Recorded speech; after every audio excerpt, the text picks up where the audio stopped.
తల్లి 2019లో కరెక్ట్ గా 21 రోజుల ముందర నేను మంగళగిరి అభ్యర్థిగా మీ ముందర నుంచున.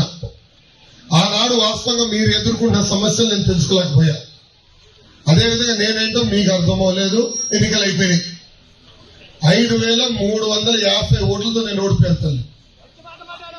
ఓడిపోయిన దగ్గర నుంచి నేను వదిలిపెట్టలేదు తల్లి నియోజకవర్గాన్ని. గతంలో ఎవరిని ఓడిపోతే వెళ్ళిపోయేవారు, పనిచేసేవారు కాదు. అలాంటిది నేను ఓటమి చెందినా కూడా మంగళగిరిలోనే ఉన్నా. మంగళగిరి ప్రజలకి నేను సేవ్ చేసిన.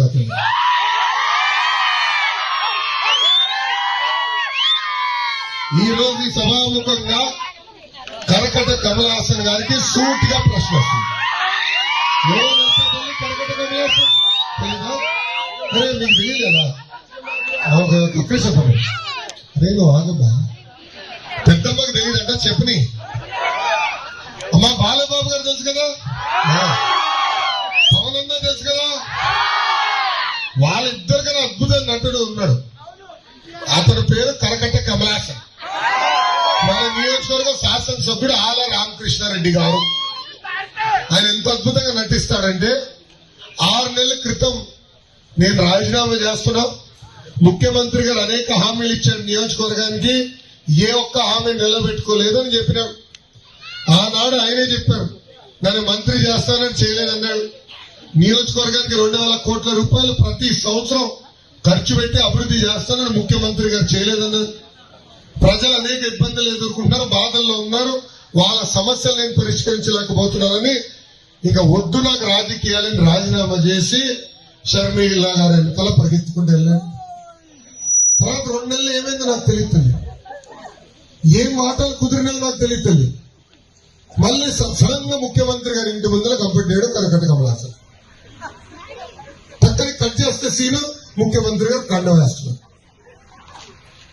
ఇంత అద్భుతంగా నటుడు. ఇలా ఎన్నో నటులు చేస్తాడు. రేపు వస్తాడు మళ్ళీ క్యారేజ్ పెట్టుకుని పొలంలోకి వస్తాడు.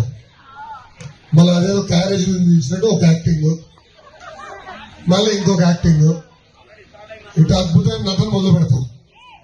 తల్లి నటన నాకు తెలుస్తాడు. ముందు ఉన్నట్టుగా చెప్తా, చేయగలిగితే చేస్తానంట, చేయలేకపోతే క్షమించండి నేను చేయలేనండి చెప్తా.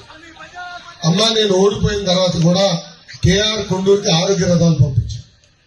మీకు ఉచితంగా అనారోగ్యంతో ఇబ్బంది పడుతుంటే, ఊర్లో ఎవరైనా అనారోగ్యంతో ఇబ్బంది పడుతుంటే వాళ్ళకి ఉచితంగా మందు బిల్లు మనం అందించాం. నిరుపేద కుటుంబాలను ఆదుకునే దానికి, స్వయం ఉపాధి కల్పించడానికి ట్రైనింగ్ ఇచ్చి కుట్టు మెషిన్ కూడా అందజేశాం. నిరుపేద కుటుంబాలకి తోపుడు బండ్లు అందజేశాం. నాకు తెలిసినంత వరకు దాదాపు 70 కుటుంబాలని ప్రతిపక్షంలో ఉంటూ ఆరోగ్య రథం కాకుండా ఆదుకుంటాం జరిగింది. అదే గాని మీరు నన్ను ఆశీర్వదించి దీవించి భారీ మెజార్టీతో శాసనసభ పంపిస్తే నియోజకవర్గం రూపురేఖ మార్చే బాధ్యత